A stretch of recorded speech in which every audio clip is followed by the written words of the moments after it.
இன்னைக்கு லீயோட ஃப்ரெண்டோட ரிசப்ஷன் தான் கிளம்பி போயிட்டு இருக்கேன். ஸோ அந்த கெட் ரெடி வித் மீ தான் பார்க்க போறீங்க. நான் வந்து பெரிய எக்ஸ்பர்ட்லாம் கிடையாதுங்க. பட் நான் வந்து என்னோட ஸ்கின் டோனுக்கு எப்படி வந்துட்டு ஒரு க்ளோவி லுக் நான் கொடுக்குறேன் அப்படின்னு சொல்லி நீங்க பாருங்க. என்னோட ஸ்கின் டைப் பார்த்தீங்கன்னா எக்ஸ்ட்ரீம்லி ட்ரை ஸ்கின். அதுக்கப்புறம் இப்போ நான் ரீசெண்டாக ஸ்கின் கேர் ப்ராடக்ட்ஸ்லாம் யூஸ் பண்ணதுக்கு அப்புறமா என்னோட ஸ்கின் பார்த்தீங்கன்னா 2 to 3 டோன்ஸ் நல்லாவே ஃபேரா இருக்கு. முடியே இல்லதாங்க. ஏன்னா நான் ரீசெண்டாக முடியை கட் பண்ணிட்டேன், ஸ்டெப் கட். பிளவுஸ் எப்படி இருக்குன்னு பாருங்க. நான் வந்து puff sleeve, full puff sleeve கொடுத்துருக்கேன். நெக் செட் வந்துட்டு ஒரு சிம்பிளான ஒரு அமெரிக்கன் டைமண்ட் செட் போட்டிருக்கேன். பாடி சரவணா ஸ்டோர்ல தான் வாங்கினேன். எலைட் அப்படின்ற ஒரு பிராண்ட்ல 2800 rupees ஆச்சு அந்த நெக் செட். ஹேர்ல நான் போட்டிருக்கேன் இல்லையா, இது வந்து நான் ஹைதராபாத்ல சார்மினார்ல வாங்கினேங்க. 150 rupees வந்துச்சு, அவ்வளவுதான். Princess cut back open blouse தான். பின்னாடி ப்ரூச் மாதிரி ஒரு ஃபிளவர் ஷேப்ல நான் வச்சிருக்கேன். இந்த பிளவுஸ் டிசைன் பண்ணது நான் தான். எனக்கு டிசைனிங் கொஞ்சம் தெரியும். கெட் ரெடி வித் மீ பார்த்துலாமா? ஃபர்ஸ்ட் வந்து நான் ரெக்வலுடைய ஃபேஸ் வாஷ் யூஸ் பண்ணி ஃபேஸ் நல்லா கிளென்ஸ் பண்ணி எடுத்துட்டேங்க. அப்புறம் டோனர் யூஸ் பண்ணி அதை வச்சு நான் வந்து நல்லா வைப் பண்ணி எடுத்துக்கிட்டேன். கிளென்சர் டோனர் ரெண்டுமே யூஸ் பண்ணி ஃபேஸை நல்லா வைப் பண்ணுறதுனால உங்களுடைய ஃபேஸில் இருக்கிற எல்லா அழுக்குமே வெளியில் வந்து. மேக்கப் ஸ்டார்ட் பண்ணுறதுக்கு முன்னாடி லிப் ட்ரை ஆகக்கூடாது அப்படின்றதுக்காக நான் ஜுடியோல வந்து லிப் பாம் யூஸ் பண்ணுறேன். லிப் பாம், லிப் கிளாஸ் இந்த மாதிரி எதுனாலும் நீங்கள் யூஸ் பண்ணிக்கலாம். இப்போதைக்கு நான் இந்த மாய்ஸ்சரைசர் தாங்க யூஸ் பண்ணுறேன். இது காலியானதுக்கு அப்புறம் நான் வேற பிராண்ட் ட்ரை பண்ணி சொல்கிறேன். செரவே மாய்ஸ்சரைசர் சூப்பராக இருக்குது. இப்போ நான் ஏற்கனவே டோனர் போட்டதுனாலே என்னோட ஃபேஸ் வந்து நல்லா அந்த க்ளோவி எஃபெக்ட் லைட்டாக வர ஆரம்பிச்சிருச்சுங்க. இப்போ நான் இந்த மாய்ஸ்சரைசர் போட்டு பண்ணும்போது ஒரு ஆட் ஆன் ஃபீச்சர் மாதிரி தான். இப்போ ஃபவுண்டேஷன்லாம் நம்ம அப்படியே அப்ளை பண்ணணும். ஃபேஸ் வந்து எக்ஸ்ட்ரீமா ட்ரை ஆயிடுங்க. உங்க ஸ்கின்ல இருக்கிற மாய்ஸ்சர் எல்லாமே அந்த ஃபவுண்டேஷன் அப்படியே அப்சர்வ் பண்ண ஆரம்பிச்சிடும். மாய்ஸ்சரைசர் போட்டுட்டு நீங்க அதுக்கப்புறம் ஃபவுண்டேஷன் போட்டீங்கன்னா உங்களுடைய ஸ்கின் வந்து அப்படியே பளபளன்னு இருக்கும். கன்சீலர் வந்து நான் எப்பவுமே ப்ரிஃபர் பண்றது வந்து கிரைலானோட கன்சீலர். அப்படியே ஸ்கின் கலருக்கு ஏத்த மாதிரி மேட்ச் பண்ணி எடுத்துக்கலாம். நம்ம விஆர் மால் தான் வாங்கினேன். இந்த சின்ன டப்பாவே வந்து 800க்கு மேல தான் வந்தது. இப்போ எப்படி 1000 ரேஞ்சில் வந்திருக்கும். பட் ரொம்ப வர்த் இட். நல்ல ஒரு நேச்சுரல் லுக்கு கொடுக்கும். முன்னாடி பாத்தீங்கன்னா நான் வந்து இந்த பேஸ் எதுவுமே செட் பண்ணாமலே இதை அப்ளை பண்ணுவேன். பிளெண்டே ஆகாது. மாய்ஸ்சரைசர் டோனர்லாம் போட்டதுக்கு அப்புறமா தான் ஈஸியா பிளெண்ட் ஆகுது. பிகினரா இருக்கீங்க அப்படின்னு சொல்லி ஸ்ட்ரெயிட்டா இந்த ஃபவுண்டேஷன் கன்சீலர் வாங்கி உங்க ஸ்கின்ல அப்படியே அப்ளை பண்ணினா ஸ்கின் டேமேஜ் கண்டிப்பா வருங்க. பிம்பிள்ஸ் கண்டிப்பா வரும். பார்த்தாலே தெரியும். என்னோட ஸ்கின்னுக்கு எக்ஸாக்டா மேட்ச் ஆகுற கன்சீலர். கையிலயும் பிளெண்ட் பண்ணலாம். பட் எனக்கு வந்துட்டு கை லைட்டா வேர்க்க ஆரம்பிச்சுன்னு சொல்லிட்டு நான் வந்து இந்த பிரஷ் வச்சு யூஸ் பண்றேன். மாஸோட பிரஷ் தான். 4 டைப் ஆஃப் பிரஷஸ் இருக்கும். அதுல நான் கன்சீலர் பிரஷ் வச்சு இந்த கன்சீலர் நல்லா அதை தொட்டு தொட்டு டிப் பண்ணி எடுத்து நீங்க பண்ணும்போது ஓவரா உங்களுக்கு வந்து அந்த ப்ராடக்ட் உங்களுடைய ஸ்கின்ல வராத மாதிரி நல்ல ஒரு நேச்சுரல் லுக் கொடுக்கும். முன்னாடிலாம் மேக்கப்பே பண்ண தெரியாது. ஆனா மேக்கப் பண்ணணும்னு ரொம்ப ஆசையா இருக்கும். நான் என்ன பண்ணுவேன்னா இந்த பேஸ் எதுவுமே பண்ண மாட்டேன். சிடிஎம் ரூல் அப்படின்னு சொல்லுவாங்க. கிளென்சிங், டோனர், மாய்ஸ்சரைசர் அப்படின்னு எதுவுமே பண்ணாம நான் ஸ்ட்ரெயிட்டா வந்துட்டு ஃபவுண்டேஷனோ இல்ல கன்சீலரோ போட்டா என்னோட ஸ்கின் வந்துட்டு அப்படியே வந்து கருப்பான மாதிரி இருக்கும். போடும்போது கலரா இருக்குமா. டைம் ஆக ஆக என்னோட ஸ்கின் பாத்தீங்கன்னா அப்படியே என்னோட ஷேட் அப்படியே கம்மியாயிட்டே இந்த மாதிரி இருக்கும். ஃபேஸ் வந்து நெக்கை விட ஒரு 2 டோன் அப்படியே கருப்பான மாதிரி இருக்கும். இதை வச்சு என்ன பண்ணுவாங்கன்னா, பாத்தியா இவளுக்கு மேக்கப்பே பண்ண தெரியல, வந்துட்டா மேக்கப் அடிக்ட், மேக்கப் இல்லாம எங்குமே வெளியில வர மாட்டா. இந்த மாதிரி நம்மள டேமேஜ் பண்றதுக்குனே அங்க ஒரு பூமர் உட்காந்துக்கிட்டு நம்மள பத்தி நம்ம மூஞ்சிக்கு முன்னாடியே காசிப் பண்ணுவாங்க. என்ன மாதிரி பொண்ணுங்க பிகினர் மேக்கப் ஸ்டேஜ்ல வந்துட்டு இந்த மாதிரி நிறைய இன்சல்ட்டை ஃபேஸ் பண்ணிருப்பீங்க. அதனாலதான் சொல்றேன், பிகினரா இருந்தீங்கன்னா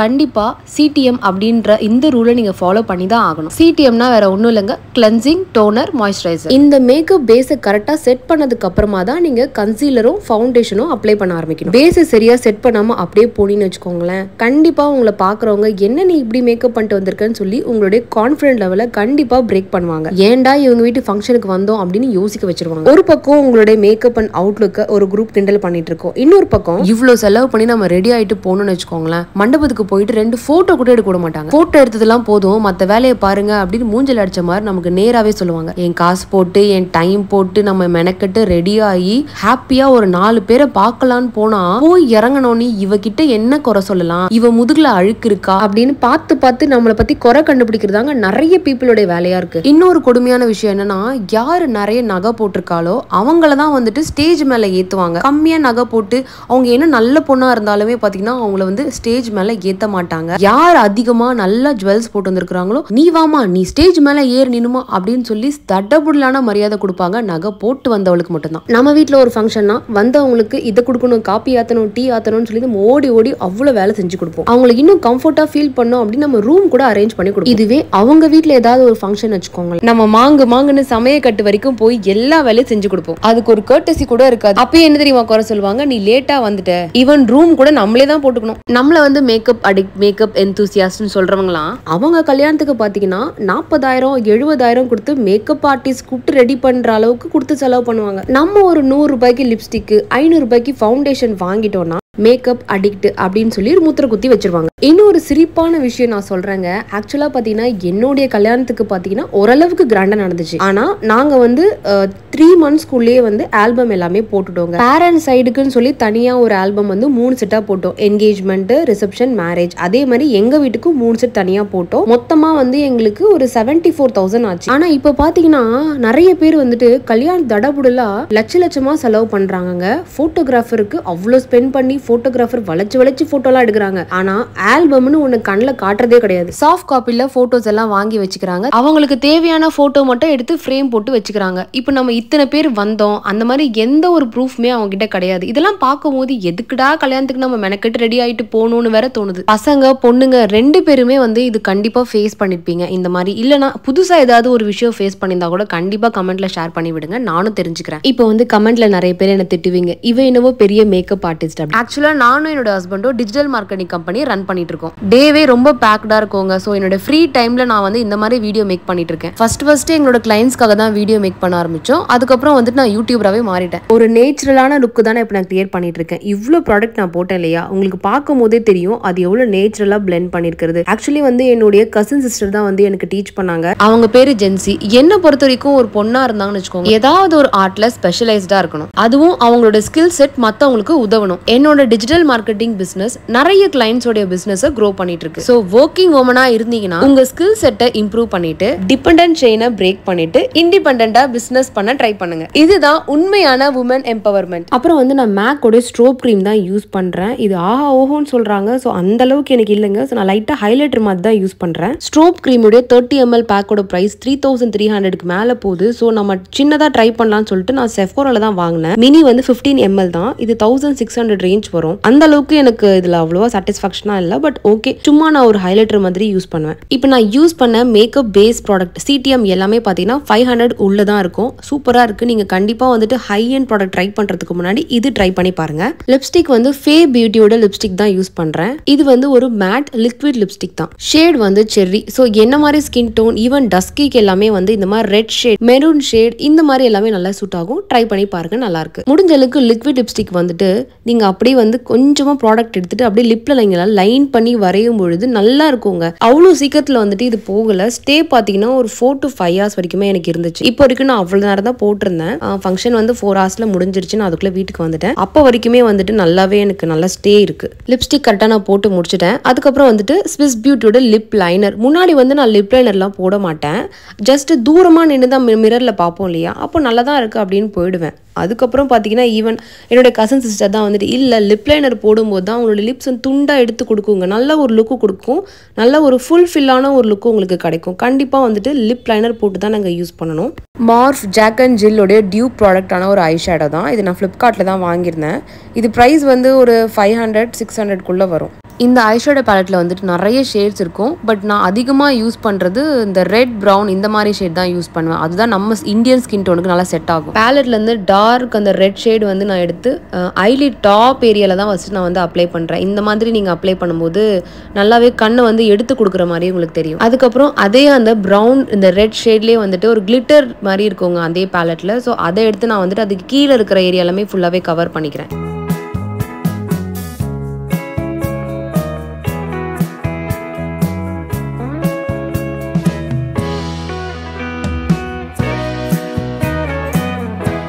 என்னோட ஐப்ரோஸ்க்கு வந்து நான் எதுவுமே அப்ளை பண்ண மாட்டேன். நேச்சுரலாகவே எனக்கு திக் அண்ட் டார்க்காக தான் இருக்கும். மஸ்காரா போடுறதுக்கு முன்னாடி இந்த மாதிரி லேஷ் கர்லர் யூஸ் பண்ணி நீங்கள் கர்ல் பண்ணிங்கன்னா இன்னுமே வந்துட்டு ஐலேஷ் அழகாக தெரியும். கர்ல் பண்ணி முடிச்சதுக்கு அப்புறமா நான் வந்து ஐ லைனர் தான் யூஸ் பண்ணுறேன். ஐலைனர் வந்து ஃபர்ஸ்ட் இந்த டிப் எண்ட் இருக்கு இல்லையா, ஸோ அந்த எண்ட்லேருந்து நான் வந்து ஒரு லைன் மாதிரி ட்ரா பண்ணிட்டு அதுக்கப்புறம் அதை கனெக்ட் பண்ணுறேன். ஆட்ஸோடைய ஐலைனர் தான் யூஸ் பண்ணுறேங்க. அது நல்லா இருக்கு. ஈஸியாக அழிச்ச உடனே நம்மளுக்கு ஈஸியாகவே அழிஞ்சிருது. அந்த அளவுக்கு பிளாக் மார்க்ஸ் கண்ணு கீழே இந்த கருவளையம் எல்லாமே அது வந்து கிரியேட் பண்ணல. அடுத்து மிலானியோடைய மஸ்காரா.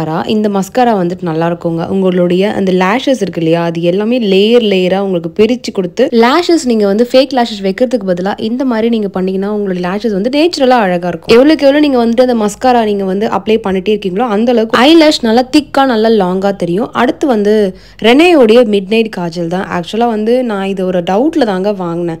எனக்கு வந்து ஃபேஸஸ் கனடாவுடைய காஜல் தான் ரொம்ப பிடிக்கும். நான் வந்து ரெனே வந்து ஃபர்ஸ்ட் டைம் ட்ரை பண்ணுறேன். ஃபவுண்டேஷன் ட்ரை பண்ணால் சூப்பராக இருந்துச்சு. இந்த காஜல் பார்த்தீங்கன்னா கண்ணு கீழே வந்துட்டு கண்டிப்பாக டார்க் சர்க்கிள் கிரியேட் பண்ணுதுங்க.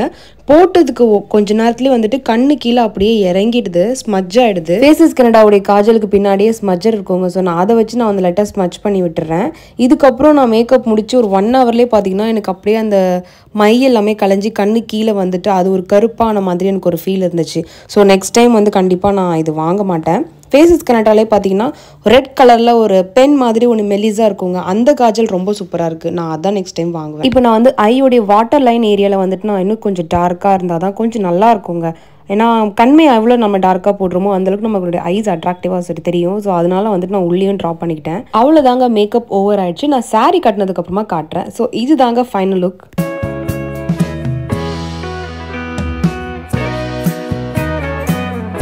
நம்ம ஃபைனல் லுக் ரெடி ஆயிடுச்சு. ஸோ நம்ம கம்ப்ளீட்டாக ரெடி ஆயாச்சு. லீயும் பாப்பாவும் வந்து ரெடி ஆயிட்டாங்க. இப்போ நம்ம வந்து அரும்பாக்கத்தில் கரெக்டாக அந்த பிரிட்ஜுக்கு கீழே வந்துட்டு ஒரு மண்டபத்து தான் போயிருந்தோம்.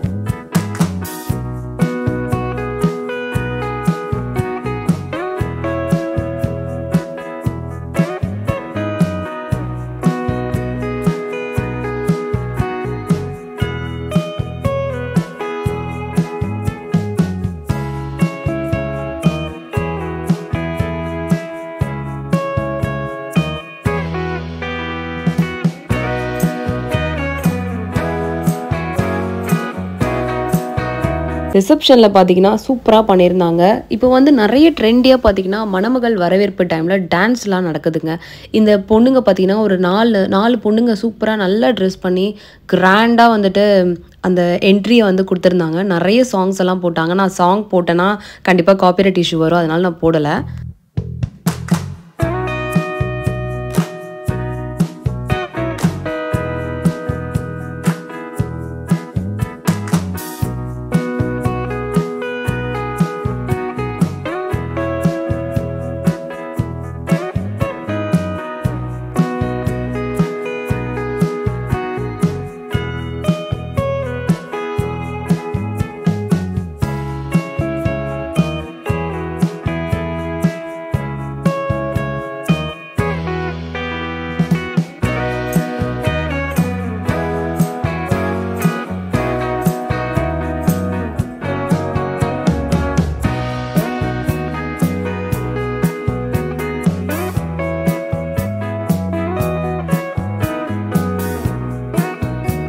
நாங்கள் போகும்போது அரௌண்ட் 8 o'clock ஆகிடுச்சுங்க. 2வது பந்தி இல்லை 3வது பந்தி ஆரம்பிச்சிருக்கோம். நல்லா நல்லாவே ஆர்கனைஸ் பண்ணி சர்வ்லாம் பண்ணியிருந்தாங்க அந்த கேட்ரிங் சர்வீஸ். ஸோ நாங்கள் வந்து உஷாராக இடம் பிடிச்சிட்டோம். பாப்பா வந்து நாங்கள் உள்ளே போக வச்சுட்டு அவள் தான் எங்கள் 3 பேருக்கும் சீட்டு போட்டா, இல்லைனா ரொம்ப லேட்டாக இருக்கும். சாப்பாடு கூட ரொம்ப டேஸ்ட்டாக இருந்ததுங்க. ஃபஸ்ட்டு வந்து இந்த மாதிரி இந்த குலாப் ஜாமுன், அதுக்கப்புறம் இது பீடா மாதிரியே ஒரு வகையான ஸ்வீட்டு, அதுக்கப்புறம் கார்ன் ஸ்டஃப் பண்ண மாதிரி ஒரு வகையான ஃப்ரை, அதுக்கப்புறம் இது காலிஃப்ளவர் ஃப்ரைங்க. இது வந்து தட்டு இட்லிக்கு சைட் டிஷ் வந்துட்டு மீல் மேக்கர் கிரேவி மாதிரி வச்சிருந்தாங்க, கொஞ்சம் ஊறுகாய். அதுக்கப்புறம் இது வந்து ரொம்ப சூப்பராக இருந்ததுங்க. டேஸ்ட் ரொம்ப சாஃப்டாக. அதுக்கு சைட் டிஷ் வந்துட்டு பன்னீர் கிரேவி, அதுக்கப்புறம் இந்த மாதிரி ஒரு வெஜிடபிள் ஃப்ரைட் ரைஸ், பீடா ஃப்ளேவரில் ஒரு வகையான ஸ்வீட்டு. நான் டேஸ்ட் பண்ணி பார்க்கும்போது எனக்கு சரியாக தெரியல, பட் இது கொஞ்சம் டிஃப்ரெண்ட்டாக தான் இருந்தது இந்த ஸ்வீட்டு. கொத்து பரோட்டா வச்சுருந்தாங்க. நான் பரோட்டா சாப்பிட மாட்டேன் அப்படின்ட்டால சாப்பிடல. அதுக்கப்புறம் அப்பளமும் நான் வேணான்னு சொல்லிட்டேங்க. இது வந்துட்டு சாம்பார் சாதம் தொட்டுக்கிறதுக்கு உருளைக்கிழங்கு பொரியல். நல்லா சாப்பிட்டேங்க. ரொம்ப சூப்பராக இருந்தது. Sri catering service. அப்புறம் பாப்பாவுக்கு வந்து இதை ட்ரை பண்ண வேணாமா, ஏன்னா அவளுக்கு சளி பிடிச்சது, ஸ்வீட் சாப்பிட்டாலே ஒத்துக்க மாட்டேங்குது. அவள் ஒரு கடி மட்டும் கடிச்சிட்டு அப்புறம் வேணான்னு சொல்லிட்டா. ஒரு மாதிரி ஓவர் ஃப்ளேவர்டாக எப்படி சொல்கிறது, பன்னீர் வாசனை அடிச்சிச்சு, ஒரு மாதிரி பன்னீர் ரோஸ் வாசனை அடிச்சிது. இந்த மாதிரி ரிலேட்டிவ் ஃபங்க்ஷனுக்கு போகிறத விட ஃப்ரெண்ட்ஸோடைய ஃபங்க்ஷனுக்கு போகிறது வந்து அந்த அளவுக்கு பீஸ்ஃபுல்லாக இருந்ததுங்க. ஏன்னா யாருக்குமே யாரையுமே தெரியாது, ஒரு ஹாய் சொல்லலை பாய் சொல்லலை அப்படின்ற எந்த ஒரு கான்ட்ரவர்சியும் அங்கே வராது. நாங்கள் பாட்டு அழகாக ஸ்டேஜில் ஏறணும், கீழே நாங்கள் பாட்டு இறங்கி வந்தோம், சாப்பிட்டோம், வீட்டுக்கு வந்துட்டோம். மைண்ட் வந்து அந்தளவுக்கு நல்லா ஃப்ரீயாக ரிலாக்ஸ்டாக ஒரு நல்லா எந்துவாக ரொம்ப நாளுக்கு அப்புறம் ஜாலியாக எனக்கு ஃபீல் ஆச்சு. எங்கள் வீட்டு கல்யாணத்துக்கு வரல, எங்கள் வீட்டு காது குத்து வரல, எங்கள் வீட்டுக்கு சமைஞ்ச ஃபங்க்ஷனுக்கு வரல, அந்த மாதிரி யாருமே எங்களை கேள்வி கேட்க முடியாது, பிளேமும் பண்ண முடியாது. ஸோ ரிலேட்டிவ் ஃபங்க்ஷனுக்கு போகிறதுக்கு பதிலாக இந்த மாதிரி ஃப்ரெண்ட்ஸ் ஃபங்க்ஷனுக்கே போயிட்டு வந்துடலாம். இப்போ சாப்பிட்டு முடிச்சுட்டு நான் வந்துட்டு கேஷுவலாக வர மாதிரி மஞ்சப்பை வாங்கிட்டு வர மாதிரி ஒரு கிளிப்பிங் எடுத்து கொடுங்க அப்படின்னு சொன்னேன். சரி, லீயும் எடுத்து கொடுத்துட்டாங்க. ஆக்சுவலாக எங்களுக்கு 2 பேருக்குள்ளே எதில் அதிகமாக சண்டை வரும்னா ஃபோட்டோ எடுக்கிறது தாங்க. அவங்க ஆக்சுவலாக எடுத்து கொடுக்குறது எனக்கு சாட்டிஸ்ஃபேக்ஷனாகவே இருக்காது. நான் இப்படி எடுங்க திரும்பவும் நான் வந்து 2-3 டைம் எடுக்க சொல்லுவேன். ஸோ எங்களுக்குள்ள பயங்கரமாக கிளாஷஸ் நடக்கும். கேமராவை கையில் பிடிச்சாலே என்னன்னு தெரியலங்க, இந்த ஆம்பளைங்கெல்லாம் சைக்கோவாயிடுறாங்க. அவங்களுக்கு ஆங்கிளும் வைக்க தெரியல, ஒரு நல்ல ஒரு போஸ்டர் ரசிச்சு எடுக்கிறதுக்கும் தெரியல. நம்ம வந்து குறை சொன்னா மட்டும் அவங்களுக்கு கோவம் எங்க இருந்து வரும்னு தெரியலங்க, அப்படி ஒரு கோவம் வருது. இப்போ மேக்கப் பார்த்தீங்களா சூப்பராக செட் ஆயிடுச்சு. நான் வந்து அரௌண்ட் ஒரு 4:30 மேக்கப் போட்டு முடிச்சு ரெடி ஆயிட்டேங்க vlogகாகவே. இப்போ டைம் வந்து 9:40 ஆயிடுச்சுங்க. அடுத்து நான் ஃபிஷ் மார்க்கெட் போய் என்னென்ன ஃபிஷ்லாம் வாங்கினேன்ற வீடியோ வந்துட்டு இருக்கு. பார்த்து மறக்காம சப்போர்ட் பண்ணுங்க. பாய்.